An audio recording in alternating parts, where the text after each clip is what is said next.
Never seen a girl this impressive. She just graduated from college and saw her grandma still living in a simple thatched hut. Her heart was full of mixed feelings. That was when she decided to use what was around her, using the mountain stones and bamboo to build a cozy little home for her grandma. After studying hard for over 10 years, she successfully graduated from college. Companies in the city offered her good jobs. People thought she would leave the deep mountains for good and head to a busy city to start a new life. But the moment she got back to her hometown, the rundown thatched hut that let in the wind shattered all her thoughts of moving to the city. Her grandma had scrimped and saved since she was little, used all her savings to put her through school, and still lived in a rundown bamboo shack that leaked whenever it rained, spending her days in poverty in the deep mountains. Seeing her grandma's hunched figure, the girl's nose stung. She immediately decided to give up the city job and use local materials, relying on the mountain rocks and bamboo all around to build a comfortable new home for her grandma with her own hands. No startup money, no construction workers, even building materials had to be gathered bit by bit from the mountain. None of her friends or family thought she could do it. A young girl fresh out of school all on her own, how could she possibly build a stone house with her bare hands? But the determined girl stayed true to her goal. Starting from surveying the site, planning the layout, and drawing up blueprints, she handled the whole building process by herself. The old house was still that shaky thatched hut, walls letting in drafts, leaking when it rained. Her elderly grandma had lived alone there for years, never willing to spend money on herself her whole life, putting all her savings into the girl's education. While she lived in that rundown shack day after day, seeing her grandma's bent back and her rough, calloused hands, the girl stood in front of the thatched hut with tears in her eyes. After thinking it over, she firmly turned down the city job and made up her mind to stay in the mountains. She had no savings to hire a construction crew, but the mountains were full of natural stone and wild bamboo, so she used what nature gave her to build a warm and stable home for her grandma with her own hands. When word got around the village, many neighbors started talking.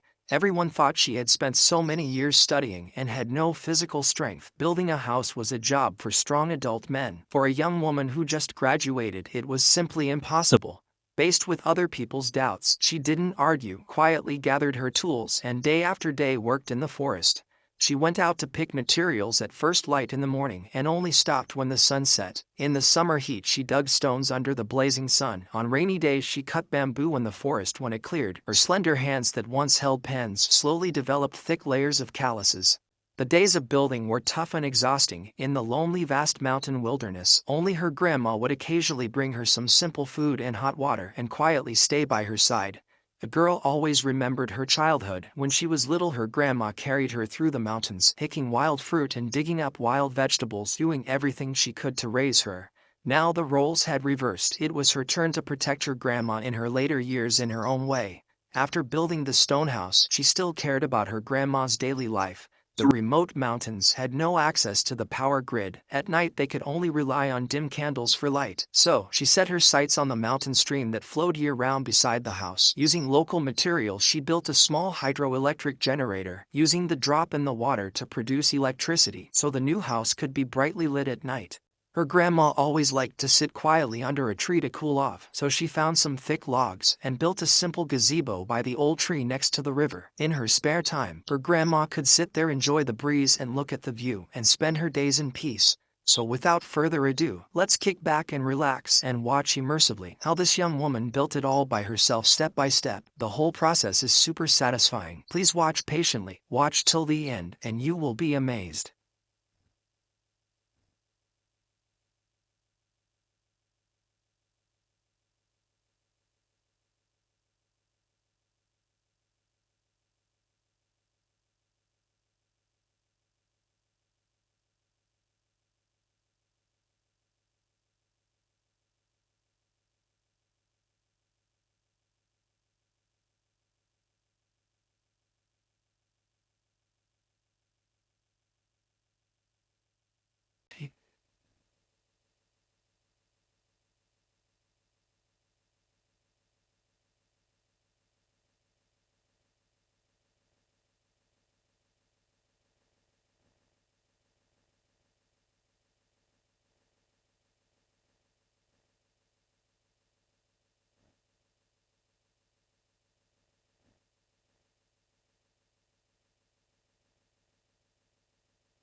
Watching up to this point, the whole building process is almost done. Has this woman's unbreakable willpower amazed you? If you also think she has it tough, please use your lucky little hand. Give her a little red heart to show support. Your small support is huge motivation for her. Day after day of persistence paid off. The once rundown thatched hut was completely replaced by a peaceful stone house with a small yard. Walls built from bluestone, decorated with bamboo, nestled against the mountain and near the water. A gazebo stands in the woods with running water and electricity, warm and comfortable to live in. On moving day, her grandma sat in the brand new yard, looking at the house with its flickering lights. Tears kept welling up in her eyes. From just a wish to be a good granddaughter to turning each stone and brick into reality, the girl used her knowledge and hard work to turn waste rocks and bamboo from the mountain into a warm home. This stone house, built with her own hands, carries more than 10 years of her grandma's love and sacrifice and holds the most sincere filial respect of a younger generation. The mountains are silent, but they have witnessed this mutual warmth and care. So here is the question. Out of 10 points, how many would you give this cozy little home?